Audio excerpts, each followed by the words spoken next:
Hello students, हम लोग hormone section को ही बढ़ाते थे। हार्मोन के एक्शन, पहला हार्मोन हम लोग पिछले लेक्चर में हम बता दिए प्रोटीनस हार्मोन कैसे एक्स्ट्रा सेलुलर मेम्ब्रेन पे काम करते हैं। वहाँ पे रिसेप्टर्स को एक्टिवेट करके biological chemical response, biochemical response और फिर आफ्टर फिजियोलॉजिकल रिस्पॉन्स करता है।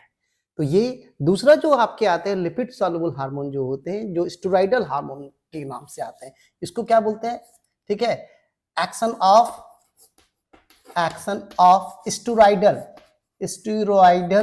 जितने स्टेरॉइड है हार्मोन, जैसे नाम है एस्ट्रोजेन, प्रोजेस्टेरॉन, ये सब नाम है एस्ट्रोजेन, प्रोजेस्टेरॉन। तो यहाँ पे मान लीजिए हम लोग एस्ट्रोजेन, मान लीजिए यहाँ पे जो है, जैसे मान लीजिए एस्ट्रोजन के रखते हैं, ठीक है, एस्ट्रोजन। अब एस्ट्रोजन हार्मोन है, मान लीजिए ये हार्मोन है। अब ये जो हार्मोन क्या है कि ये जो क्रॉस करता है ये हार्मोन, ये पूरा रिसेप्टर पे काम नहीं करता है, ठीक है। ये क्या करता है, ये रिसेप्टर एक्स्ट्रा सेलुलर जो ये आपका मेम्ब्रेन रिसेप्टर्स, मेम्ब्रेन, ठीक है, ये मेम्ब्रेनस। अब ये इसको रिसेप्टर ये क्या करता है, इसको क्रॉस कर जाता है। क्या करता है, ये इसको क्रॉस कर जाता है, ये क्रॉस कर जाता है। और ये क्रॉस करके क्या करते हैं, इसके सेल है, सेल के मेम्ब्रेन है, तो सेल के मेम्ब्रेन के क्या होते हैं, न्यूक्लियस होते हैं। क्या होते हैं, ये क्या है, न्यूक्लियस। अब ये न्यूक्लियस के अंदर क्या है, क्रोमोसोम है, और क्रोमोसोम में क्या है, डीएनए। तो अब ये डीएनए के साथ ये हार्मोन और ये रिसेप्टर्स बाइंड कर जाता है। क्या करता है, ये बाइंड कर जाता है। इसको बोलते हैं हार्मोन रिसेप्टर कॉम्प्लेक्स, ठीक है। अब ये कॉम्प्लेक्स जो करता है, तब क्या करता है, इसके जो आपका ये एक्टिवेट करता है जेनेटिक सिस्टम को। इसके क्या करता है, एक्टिवेट करता है जेनेटिक सिस्टम। अब ये जेनेटिक सिस्टम को कैसे एक्टिवेट करता है, तो अब ये क्या करता है कि इसके डीएनए को क्या करता है, फिर आरएनए, और आरएनए से क्या बनाता है, फिर प्रोटीन बनाता है, ठीक है। ये प्रोटीन बनाता है इसके जेनेटिक सिस्टम। यहाँ पे कोई मेम्ब्रेन पे नहीं है, डायरेक्ट इसके न्यूक्लियस मेम्ब्रेन को एक्टिवेट करते हुए ये क्या करता है, आपके पूरे जेनेटिक सिस्टम, सेंट्रल जो जीन एक्शन को चेंज करता है। और ये प्रोटीन क्या करता है, फिर क्या करता है, ये आपके क्या करते हैं, ये प्रोटीन फिर क्या बनता है, बहुत सारे प्रोटीन मिलके क्या बनाते हैं, एंजाइम्स। और एंजाइम्स जो बनते हैं ये क्या करते हैं, एंजाइम से क्या करते हैं, पहला बायोकेमिकल रिस्पॉन्स,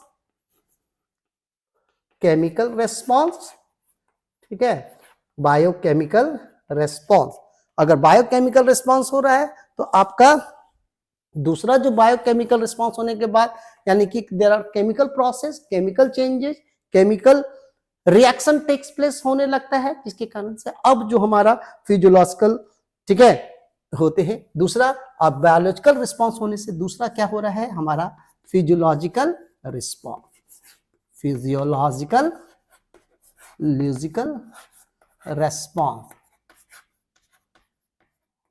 फिजियोलॉजिकल रिस्पॉन्स में तब्दील हो रहा है, तब जाके, ठीक है। तो ये टिश्यू ग्रोथ एंड डिफरेंशिएशन हो रहा है। क्या हो रहा है, एस्ट्रोजन क्या कर रहा है, हेल्प्स इन क्या होगा, टिश्यू ग्रोथ, ठीक है, चेंजेस लाता है ना, tissue growth and action. Estrogen और गोनाड्स में हम लोग पढ़ चुके हैं, लेकिन ये इसके काम करने का तरीका होता है।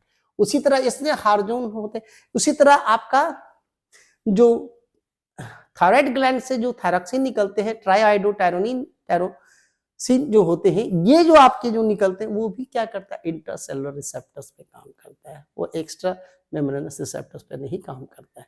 यहाँ पे एक एक्सेप्शन है, आपके जो एमिनो एसिड डेरिवेटिव हार्मोन है वो इंट्रासेलुलर, और स्टेरॉइडल हार्मोन जो है इंट्रासेलुलर पे काम करते हैं।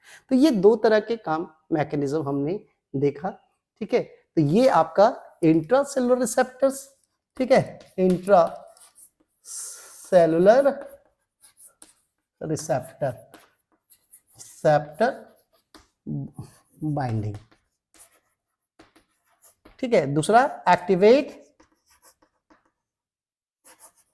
जेनेटिक सिस्टम का मतलब जीन एक्शन, और जीन एक्शन करके क्या करता है, ठीक है।